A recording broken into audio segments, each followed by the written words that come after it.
Snehalaya silks. இங்கு ஒவ்வொரு புடவையும் ஸ்னேஹா தேர்ந்தெடுத்தது உங்களுக்காக. மக்கள் ரொம்ப கஷ்டப்படுறாங்க. நடுரோட்ல ஆர்ப்பாட்டம் பண்ணிட்டு இருக்காங்க. எதிர்கட்சி தலைவரே புகழக்கூடிய அளவிற்கு அந்த கிளாம்பாக்கம் பேருந்து நிலையம் அமைந்திருக்குது. கிளாம்பாக்கம் பேருந்து நிலையம் குறித்த சர்ச்சை பேரவையிலும் பெரிய விவாதமாக வெடித்தது.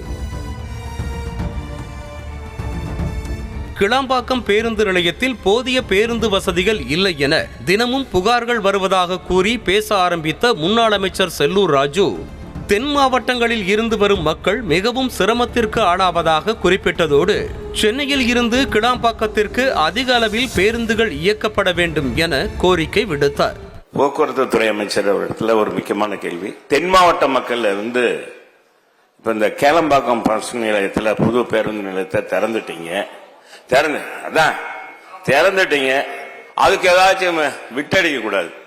அங்க ரொம்ப மக்கள் ரொம்ப கஷ்டப்படுறாங்க. அங்க இருந்த டவுனுக்குள்ள வர்றதுக்கு, சென்னைக்குள்ள வர்றதுக்கு போக்குவரத்து துறை அமைச்சர் சொன்னா சரியா வரும். ஏன்னா பேருந்துகள் அதிகப்படுத்தி தரணும். அதிகாலையில வேலைக்கு வர்றாங்க இல்லையா, அந்த பேருந்து வர்றாங்க இல்லையா, அவங்கள கொஞ்சம் முன்னால இங்க ஏற்கனவே இருக்கிற பேருந்து நிலையத்துக்கு கொண்டாந்து இறக்கி விட்டா நல்லா இருக்கும். பேரவைத் தலைவரே, உங்க சார்பாகவும் தென் மாவட்ட சட்டமன்ற உறுப்பினர் சார்பாகவும் என்னுடைய கோரிக்கை. சிரித்தபடியே பேச ஆரம்பித்த செல்லூர் ராஜு கிளாம்பாக்கம் என்பதற்கு பதிலாக கேளம்பாக்கம் என கன்ஃபியூஸ் ஆகவே பின்னர் பேசிய அமைச்சர் சிவசங்கர் கிளாம்பாக்கமா கேளம்பாக்கமா என பெயரிலேயே செல்லூர் ராஜுவிற்கு குழப்பம் இருப்பதாக கிண்டல் அடித்தார். அண்ணன் ஒரு கருத்து சொன்னீங்க, அது கேளம்பாக்கம் இல்ல கிளாம்பாக்கம். முதல்ல அதை கிளியர் வரணும். அது இந்த குழப்பம் உங்களுக்கே இருக்கு.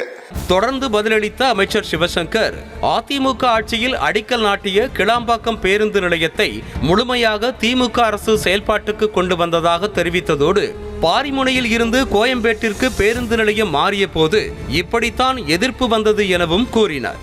பயணிகள் எந்த சிரமமும் இல்லாமல் தான் பயணிக்கிறார்கள். பேருந்திலேயே செல்லாத உங்களை போன்றவர்கள் தான் ஏதாவது சொல்லி புது பிரச்சனையை கிளப்புவதாகவும் செல்லூர் ராஜுவை குறிப்பிட்டு நக்கலாக பேசினார் அமைச்சர் சிவசங்கர். கிளாம்பாக்கத்தை தேர்ந்தெடுத்தது உங்களுடைய ஆட்சியில தான். இங்க போக்குவரத்து நெரிசல் இருக்கு, அங்க கொண்டு போவோம்னு தேர்ந்தெடுத்தது நீங்க. ஏற்கனவே பாரிமுனையிலிருந்து கோயம்பேடுக்கு பேருந்து நிலையத்தை மாற்றும் பொழுது இதே போன்றுதான் பல்வேறு பிரச்சனைகள் வந்தது. ஒரு மாற்றம் வருகின்ற போது அதை சில நேரங்களில் எடுத்தோடனே கொஞ்சம் ஒரு சில தயக்கம் இருக்கும், அவ்வளவுதான். ஆனால் கிளாம்பாக்கம் பேருந்து நிலையத்தை முழுவதுமாக மக்கள் ஏற்றுக்கொண்டு அங்கே பயணித்துக் கொண்டிருக்கிறார்கள். பேருந்தில் பயணிக்கிறவர்கள் யாரும் இது குறித்து பிரச்சனை எழுப்பவில்லை. பேருந்தில் பயணிக்காத அண்ணன் போன்றவங்க தான் இதை ஒரு பிரச்சனையா பேசிட்டு இருக்கீங்க தான் என்னுடைய இந்த நேரத்தில் கருத்து. அடுத்து எழுந்து பேசிய அமைச்சர் சேகர் பாபு கிளாம்பாக்கத்தில் இருந்து தினந்தோறும் 2450 பேருந்துகள் இயக்கப்படுகின்றன என்றதோடு சிறு சிறு பிரச்சனைகளை பெரிதுபடுத்தி பூதாகரமாக்குவதாக புகார் கூறினார். அத்தோடு கலைஞர் நூற்றாண்டு பேருந்து நிலையம் என பெயர் வைத்ததால் தான் இப்படி அவதூறு பரப்புகிறார்கள் எனவும் அமைச்சர் சேகர் பாபு ஆவேசமாகினார்.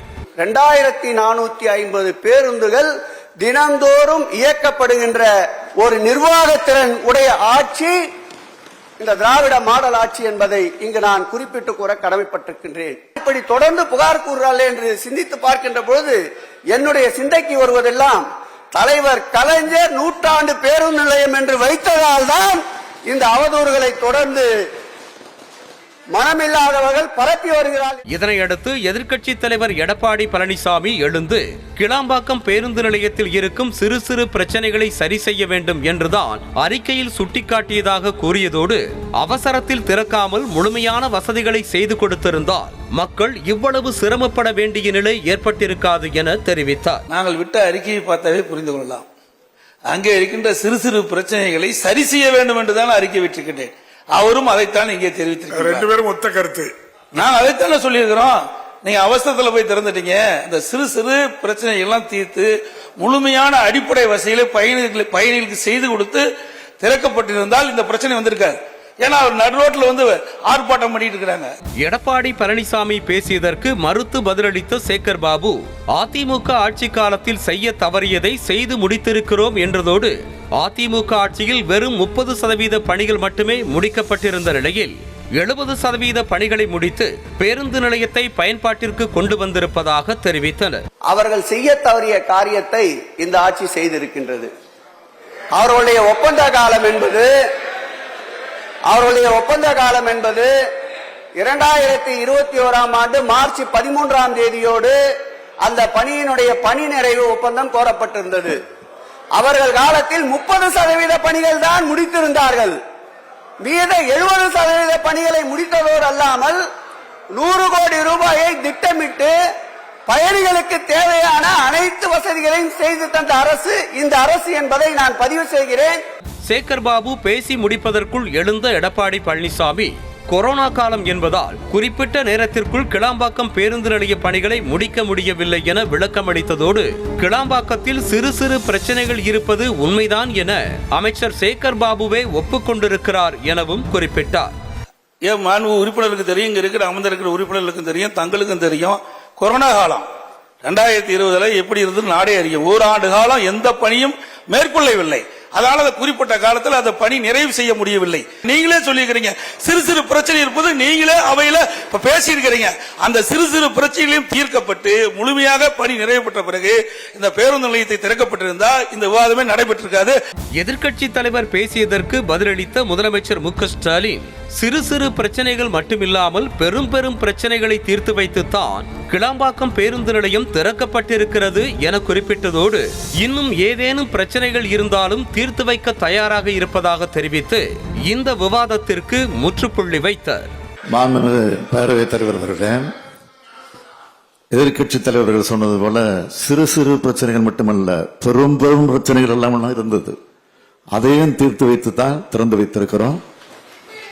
அவரே சொல்லி இருக்கிறார், இன்னும் ஏதேனும் பிரச்சனை இருந்தால் சொல்லுங்கள், நேரடியாக வாருங்கள், அழைத்து செல்கிறோம். நீங்கள் சொல்லுகிற குறைகளை கூட நாங்கள் தீர்த்து வைக்க காத்திருக்கிறோம் என்றுதான் பெருந்தமையாக சொல்லி இருக்கிறார். ஸ்னேஹாலயா சில்க்ஸ், இங்கு ஒவ்வொரு புடவையும் ஸ்னேஹா தேர்ந்தெடுத்தது உங்களுக்காக. செய்திகளை உடனுக்குடனும் துல்லியமாகவும் தெரிந்து கொள்ள சப்ஸ்கிரைப் பண்ணுங்க.